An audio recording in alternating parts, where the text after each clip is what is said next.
جو انسان اعتکاف میں رہتا ہے وہ انسان گناہوں سے رکا رہتا ہے، بچا کرتا ہے۔ ایک انسان بے شک رمضان کا روزہ رکھا ہے مگر بازار جانے کے بعد وہ بہک سکتا ہے، وہ بھٹک سکتا ہے، آنکھ غلط جگہ جا سکتی ہے، کان غلط جگہ جا سکتے ہیں، زبان کا غلط استعمال ہو سکتا ہے، رمضان میں بھی ہو سکتا ہے، مگر اعتکاف والے کو یہ فضیلت حاصل ہے، وہ اللہ کے گھر کے اندر ہے، ان تمام گناہوں سے یہ انسان بچ جایا کرتا ہے۔ یہ ایک انعام اس اعتکاف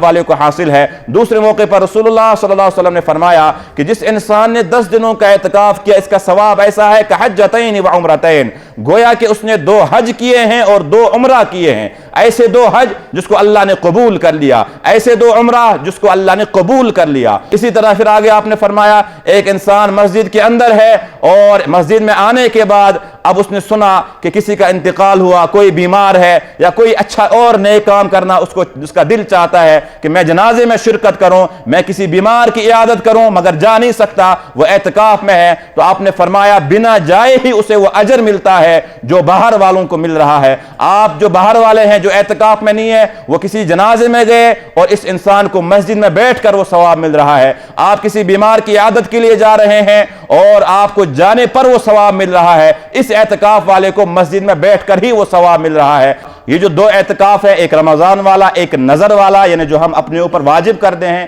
ان دونوں میں روزہ شرط ہوتا ہے، روزے کے بغیر یہ اعتکاف نہیں ہوتے ہیں، نہ ہی رمضان والا یعنی اخیر کے 10 دن والا اور نہ ہی نظر والا جو ہم اپنے اوپر واجب کرتے ہیں۔ اس کے علاوہ تیسرا اعتکاف نفلی اعتکاف ہوتا ہے۔ آپ مسجد میں آ گئے تو آپ نیت کیا کریں کہ ہم جو ہے اعتکاف کی نیت کرتے ہیں، 1 گھنٹہ آدھا گھنٹہ آپ مسجد میں ہیں تو آپ کو اعتکاف کا ثواب بھی ملے گا۔ تو یہ 3 قسم کے اعتکاف ہے، 2 میں روزہ شرط ہے، نفلی اعتکاف میں روزہ شرط نہیں ہے۔ اسی طرح سے یہاں بھی مسلمان ہونا ضروری ہے، عاقل ہونا ضروری ہے یہاں پر بھی۔ البتہ بالغ کے بارے میں علماء نے کچھ باتیں بیان کی ہے کہ بے شک ہونا تو بالغ چاہیے، البتہ کوئی بچہ اگر ایسا ہے کہ جو بڑی سمجھ والا ہے، اسے مسجد کا پتہ ہے، احترام کا پتہ ہے، اعتکاف کا فلسفہ اسے پتہ ہے، اسی وجہ سے علماء کہتے ہیں ایسا بچہ اذان بھی دے سکتا ہے۔ جو بچہ بالغ تو نہیں ہوا مگر اسے سوچ ہے، سمجھ ہے، احترام ہے، قرآن کیا ہے، احادیث نبویہ کیا ہے، مسجد کیا ہے، تو وہ بچہ اذان بھی دے سکتا ہے، وہ بچہ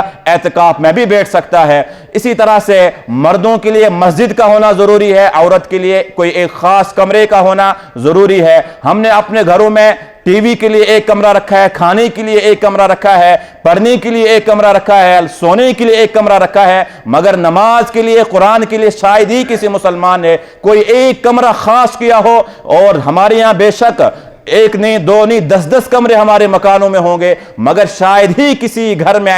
ایسی تصویر دیکھنے کو ملے گی کہ جہاں ہم نے ایک کمرہ مخصوص رکھا ہو اس چیز کے لیے، وہاں کوئی مہمان بھی نہیں آ سکتا، بچہ بھی نہیں آ سکتا، ہم بھی صرف نماز ہی کے لیے جب نماز پڑھنی ہوگی تو اسی کمرے میں پڑھیں گے، عورتیں نماز پڑھیں گی تو اسی کمرے میں پڑھیں گی، قرآن پڑھیں گی تو اسی کمرے میں پڑھیں گی، ذکر و اذکار کریں گی اسی کمرے میں پڑھیں گی، اس کے علاوہ کوئی اور کام اس کمرے میں نہیں ہوگا۔ کاش ہمارے گھروں میں ایسا ہوتا۔ روزے میں ایک گنجائش آپ کو ہے، ایک نرمی آپ کو ہے کہ اگر آپ نے بھولے سے کوئی چیز کھا لی تو ہم آپ کو کہیں گے چونکہ آپ کو روزہ یاد نہیں تھا، آپ کا روزہ نہیں ٹوٹتا ہے، اگرچہ آپ نے پیٹ بھر کر کھا لیا ہو، مگر اعتکاف میں یہ بخشش نہیں ہے، یہ نرمی نہیں ہے۔ بھول کر بھی اگر ایک انسان مسجد سے باہر نکلا، اس کو اعتکاف یاد تھا یا نہیں تھا اور اس کو مسئلہ معلوم تھا یا نہیں تھا، اس کا اعتکاف ٹوٹ جاتا ہے۔ اعتکاف کرنے والے کو جو ہے حمام کا دروازہ کھولنے کے لیے نہیں جانا ہے، جیسے ہماری مسجد کا دروازہ ہے، گھر والے کھانا لے کر آ گئے